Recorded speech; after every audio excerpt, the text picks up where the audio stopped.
سلام، امروز یک شنبه است 31 آگوست ساعت 4:24 بعد از ظهر و فکر کنم 2 هفته یا 3 هفته شد که من هیچ ویدیویی آپلود نکردم. دقیقا نمیدونم، ولی اگر 2 هفته است، این 2 هفته اخیر مهمون داشتم. یکی از دوستام از همکلاسی‌های ارشدم از ایتالیا اومده بود، 2 هفته پیشم بود و اینکه دیگه فرصت نشد که ویدیو بگیرم و بیام شیر بکنم و اینکه ولی خب یه تیکه هایی ویدیو گرفتم از اینکه مثلا چی کار کردیم و اینا، نه همش رو طبیعتاً.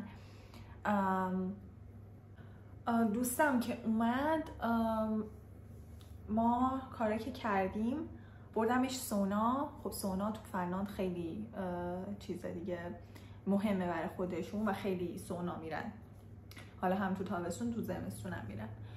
بعد سونا رفتیم با هم دیگه و خوب بود دیگه. از اینایی بودش که مثلا هم سونا داره هم پول داره و اینجا ویو هم به سمت دریاه اگر جای خوب برید و اینا و خیلی خوب بود. ولی خب یه کوچولو اون روز باد بود و یه ذره از آب که مثلا ما میومدیم بیرون سردمون میشد، ولی در کل خیلی خوب بود. و اینکه سونا هم که این دوست من فکر کنم اولین بارش بود، بعد خیلی خوشش نیومد. حالا نمیدونم اینجوری که خودش گفت که مثلا چرا آدما میان میشینن اینجا مثلا توی گرما و چیز هوای سونا. و اینکه اینجا هم اینجوریه که مثلا سوناها چند تا دما داره. یکیش که مثلا ما رفتیم 60-70 بود فکر کنم، یکی دیگه‌اش نمیدونم دماش چقدر بود، ولی اون خیلی داغ، یعنی به طوری که مثلا ما رفتیم 2 دقیقه نشستیم و اصلا صورتم قرمز شد، مثلا پوستم انگار داشت تبخیر میشد نمیسو. اون خیلی بد بود. اون فکر کنم برای بیگینرها نبود، ولی اون یکی که مثلا 60 درجه بود برای من اوکی بود و من میتونستم تحمل کنم. بعد دیگه بعد از سونا هم شبش رفتیم شام خوردیم بیرون و برگر خوردیم.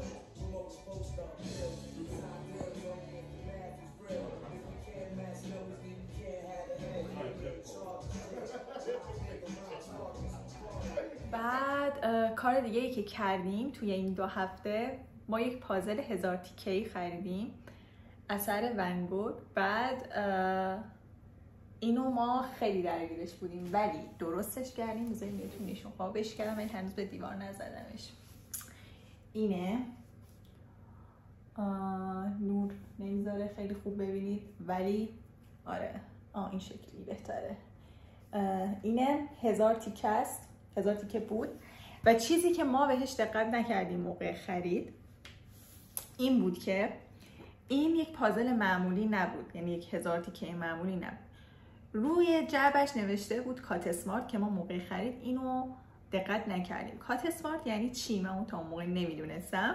کات اسمارت یعنی این که این رندوملی کات خورده قطعاتش و هر تیکش یک شکل متفاوتی داره و مثل پازل معمولی نیست. نمیدونم که از اینجا معلوم میشه یا نه، ولی آره تو این زرداش مشخصه.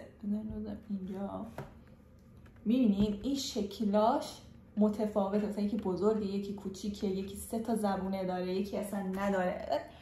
خیلی سخت بود، خیلی سخت بود، ولی بالاخره ما اینو تمومش کردیم. البته بیشترش رو دوستم یگانه درست کرد، دستش درد نکنه. ولی آره اینو قابش هم کردم، منتظره که حالا بره روی دیوار. هنوز هم تصمیم نگرفتم که کجا بزنمش. اون قبلی رو که این بالا زدم میبینینش، ولی اینو هنوز تصمیم نگرفتم که کجا بزنم. کنار این نمیخوام بزنم چون حس میکنم چند تا وایب متفاوت دارن، ولی آره حالا نمیدونم، یا بالای گلام میزنم اون جایی که گلدونامو گذاشتم، یا همین جایی که هست، یعنی این دیوار اینجا بذارمش. ولی حالا هنوز تصمیم نگرفتم. یه روزم رفتیم استونی با هم یه روزه و برگشتیم. خب استونی از هلسینکی با فری 2 ساعت راهه و قیمت بلیتش هم مناسبه، مثلا هر تایمی میتونی چیز بکنی، رزرو کنی و اینا. رفت و برگشتمون شد نفری 40 خورده یورو.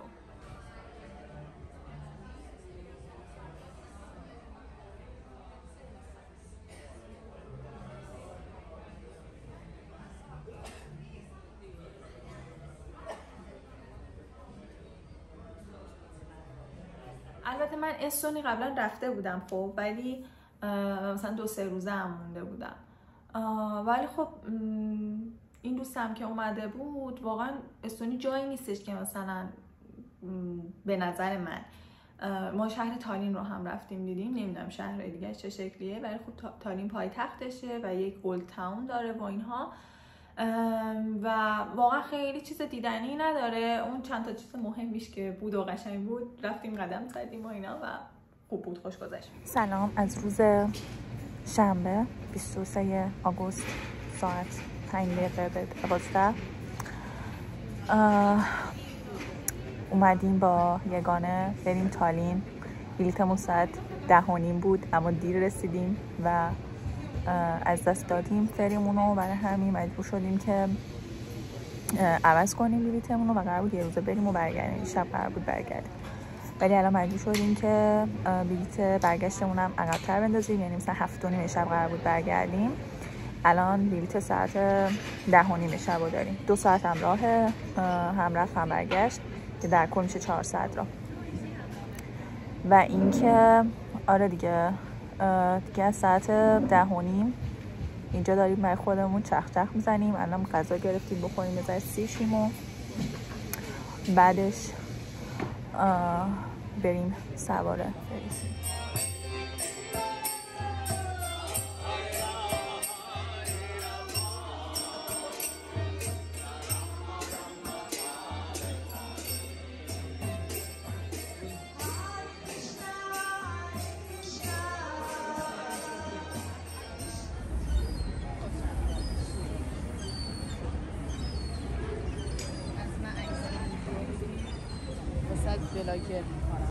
صحبت کن دیگه، دارم ویدیو میگیرم. این هورتنسیاه خوشم میاده.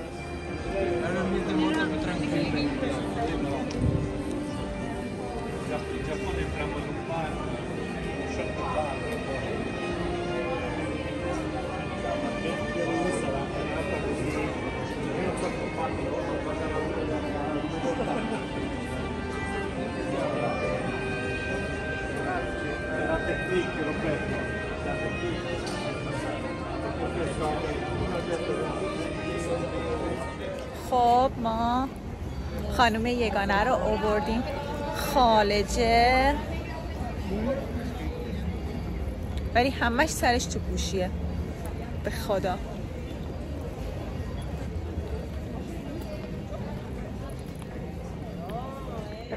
و اینکه کار دیگه ای که کردیم در این مدت، دوست من خیلی آشپزیش خوبه، منم آشپزیم خوبه، ولی این خیلی همین چیزو مجلسی درست میکنه دوست من یگانه. بعد اسمش یگانه است. بعد یگانه خیلی همین چیزو مجلسی درست میکنه. مثلا انگار که توی یک مهمونی هستی و خب غذاهای مهمونی همیشه طعمش متفاوته دیگه، خیلی انگار خوشمزه تره با این. بعد کلا این مدت خیلی برام آشپزی کرد، دستش درد نکنه. تحچین درست کرد. خب من سر کار میرفتم این 2 هفته دیگه، تحچین یه روزشو برام درست کرد. بعد یک عالمه سالاد اولویه با هم درست کردیم و دیگه برام چی درست کرد؟ یک سالاد خیلی خوشمزه برام درست کرد که ویدیو گرفتم که چه جوری درست کرده و چیا رو قاطی کرده و اینها، اینجا باز میذارم و خیلی خوشمزه بود. و من اصلا فکر نمی‌کردم که این ترکیب کینوا و انار و نمیدونم نخود و این چیزا واقعا چیز خوشمزه‌ای از آب در بیاد. دیده بودم توی مثلا اینستا یا تیک تاک، ولی واقعا فکر نمی‌کردم که خوشمزه باشه. اینجوری بودم که انار رو مثلا می‌ریزیم توی سالاد و اینا، ولی مثلا اینکه واقعا خوشمزه میشه و هایلی ریکامند میکنم. با توضیحات هم بده دیگه.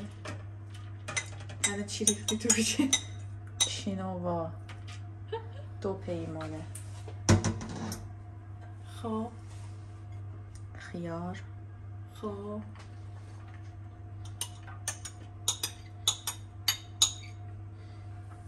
1.5 پیمان درسته. نخود 1 پیمانه،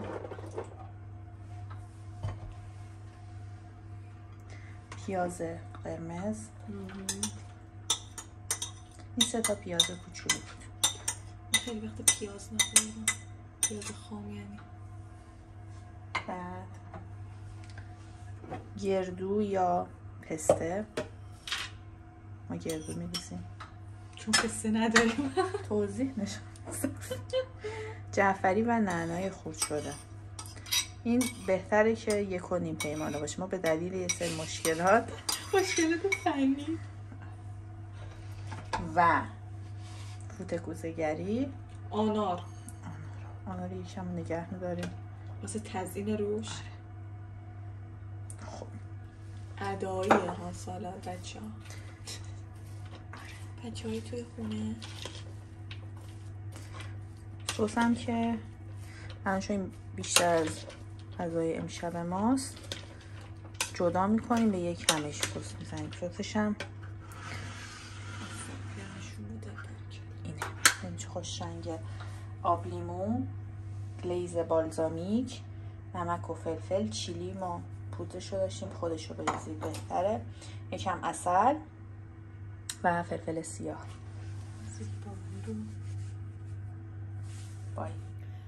یک جای دیگه ای که گفته بودم که شاید بذارم این تابلو رو اینجا بود، اینجا گل و گیاهامه و داشتم فکر میکردم که این بالا هم میتونه چیز خوبی باشه، ولی حالا فعلا تصمیم که نگرفتم. بعد ببینید پتوسم قربونش برم چقدر داره بزرگ میشه و اینجا یک سایتی هست به اسم سایت تمو که چیزای الکی و جینگول بینگول و اینا رو ارزون میفروشه و خیلی راحت میتونی اونجا پیداشون کنی و بخری. بذاری من شما رو اینجا بذارم. و از اونجا از این گیره هایی خریدم که اینجوری میچسبونی به دیوار و میتونی این ساقه های پتوس رو اینجوریه، اینا رو که مثلا اینجوری آویز شده رو وصل کنی به دیوار. و آره قراره که هنوز منتظرم بیاد، اون خریدام هنوز نیومده. یه سری چیز میز دیگه هم سفارش دادم اونجا، اونا هنوز نیومدن. یه سری مثلا ارگانایزر برای کمد لباسا و اینا سفارش دادم، منتظرم که اونا هم بیاد که من کمد لباسا هم که درش بازه اونجا حواسم نبود که اونجا رو ارگانایز کنم، مرتب کنم و اینا. نبینید. بعد آره دیگه 2 روزم هست که هوا این شکلیه و بارونیه، اما بارونش از این بارون اسپریاست، ولی اصلا هم هوا سرد نیست، خیلی خوبه هوا. من چون امروز رفتم باشگاه اومدم پیاده خیلی خوب بود. اینم که دمای 17 درجه ایناست، ولی آره خیلی هوای قشنگیه، شبیه بهارای قدیم ها، نه بهارای الان ایران که گرمه. بعد آقا ما یک کمپانی اینجا رفته بودیم ویزیت و این به ما یک سری دونه داد و روش هم ننوشته بود چه دونه ایه. من اینو کاشتم، الان این شکلی دارن همین جوری بزرگ و بزرگتر میشن و من اصلا هیچ ایده‌ای ندارم که اینا چی ان، قراره چی بشه. عکس برگشو گرفتم و توی گوگل لنز زدم و اینا. از چت جی پی تی پرسیدم، چت جی پی تی نمیدونست، گفت علفه و اینا، ولی توی گوگل لنز که زدم یه گیاهی بود که همینجوری باریک برگ و ساقه میده، ولی در نهایت یک سری گلای ریزی قراره بده. حالا من همینجوری دارم آبیاریش میکنم ببینم چیه. اول فکر کردم شاید مثلا یک نوع سبزی خوردن باشه، مثلا شاهی یه چیزی باشه، اما هیچ بو چیزی نداره و فکر نمی کنم که اون باشه. نمیدونم. برگشم زخیمه و اینجوری یه سری پرزای ریز داره. آره دیگه این شکلی. اینم از خلاصه 2 هفته‌ای که گذشت و مرسی که اگر این ویدیو رو دیدین و همین دیگه. خداحافظ.